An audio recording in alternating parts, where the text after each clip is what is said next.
Assalamualaikum warahmatullahi wabarakatuh. Al-Fatihah. A'udzubillahi minasyaitonirrajim. Bismillahirrahmanirrahim. Alhamdulillahi rabbil alamin. Arrahmanirrahim. Maliki yaumiddin. Iyyaka na'budu wa iyyaka nasta'in. Ihdinas syiratal mustaqim. Syiratal ladzina an'amta 'alaihim ghairil maghdubi 'alaihim waladdallin. Rabbi firli wa liwalidayya wa lil mu'minina amin ya rabbal alamin. Alhamdulillahirabbil alamin, kita bisa bersua kembali dalam mata pelajaran ilmu falak. Pada kesempatan kali ini kita akan belajar tentang definisi, sejarah, dan dalil ilmu falak. Nanti akan dibagi menjadi 3 sesi. Sesi pertama membahas tentang definisi, sesi kedua kita bahas tentang sejarah, dan yang ketiga, sesi ketiga kita akan membahas tentang dalil ilmu falak. Kita akan mulai untuk yang sesi pertama, yaitu definisi, meliputi definisi, cabang, dan nama lain dari ilmu falak. Secara bahasa, kata falak atau dalam bahasa Arabnya al-falaku ya, memakai kaf bukan memakai kof, itu berarti orbit atau lintasan benda-benda langit. Al-Quran menyebut kata falak dalam arti orbit ini sebanyak 2 kali di ayat berikut. A'udzubillahi minasyaitonirrajim. Wa huwallazi khalaqal laila wan nahara wasyamsa wal qamar kullun fi falaki yasbahun. Surat Al-Anbiya ayat 33. Dan dialah yang telah menciptakan malam dan siang, matahari dan bulan, masing-masing dari keduanya beredar pada garis edarnya. Kullun fi falakin yasbahun. Semuanya itu, matahari dan bulan itu ya, beredar di falak, di garis edarnya. Jadi falak di sini berarti orbit atau garis edar. Kemudian di surat yang lain Allah berfirman, A'udzubillahi minasyaitonirrajim. Lasyamsu yanbaghi laha an tudrikal qamar walal lailu sabiqun nahar wa kullun fi falaki yasbahun. Surat Yasin ayat 40.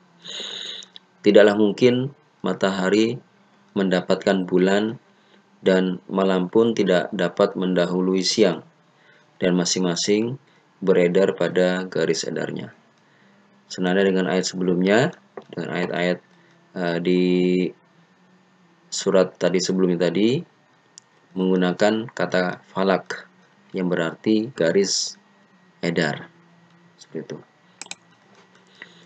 Jadi secara bahasa, secara lughawi ya,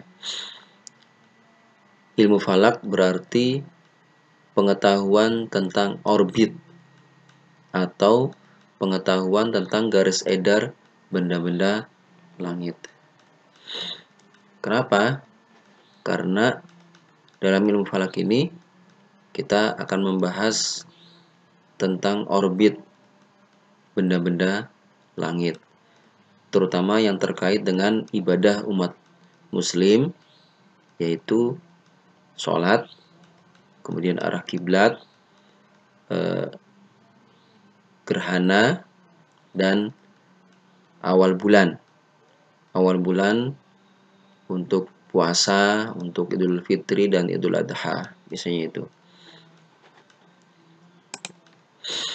Kemudian secara istilah ya, secara terminologi, ilmu falak adalah ilmu yang mempelajari benda-benda langit dari segi bentuk, ukuran, keadaan fisik, posisi, gerakan, dan hubungan antara satu dengan lainnya.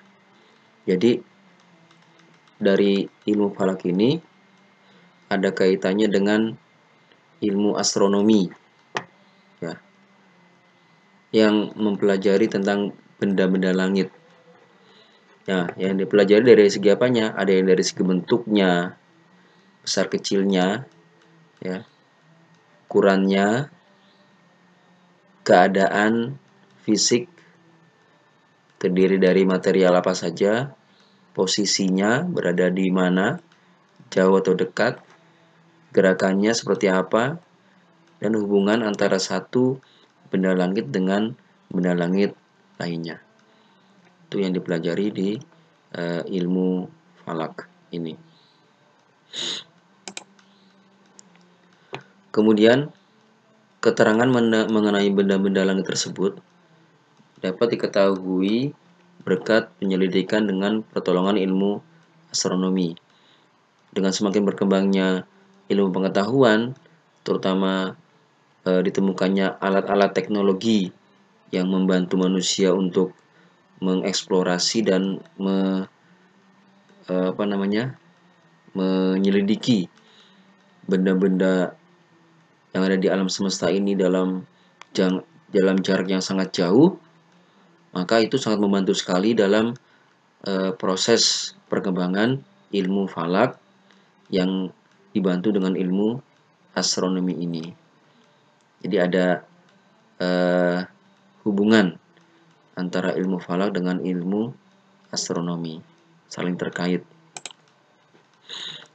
Kemudian cabang ilmu falak ini juga ada yang mengatakan cabang ilmu astronomi, ya, seperti itu.